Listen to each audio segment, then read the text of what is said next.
बीडमधून बातमी, कारण बीडमध्ये संतोष देशमुख जे सरपंच होते त्यांचं अपहरण करण्यात आलं, त्यांची हत्या करण्यात आली आणि हाच मुद्दा आता हिवाळी अधिवेशनात गाजताना पाहायला मिळतोय। कारण याच मुद्द्यावरून विरोधक चांगलेच आक्रमक झालेले पाहायला मिळतात। जितेंद्र आव्हाड यांनी सुद्धा यावर वक्तव्य केलेलं आहे। पारदर्शकता दाखवावी, सत्ताधाऱ्यांनी पारदर्शकता दाखवावी असं जितेंद्र आव्हाड यांनी म्हटलेलं आहे। संतोष देशमुख हत्येप्रकरणी विरोधक आक्रमक झालेले आहेत।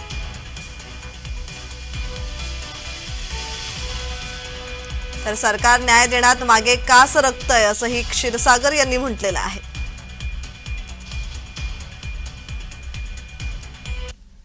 संतोष देशमुखच्या हत्येमध्ये ज्यांची नावं येत आहेत ते सगळे राजकीय सल्लागार आहेत।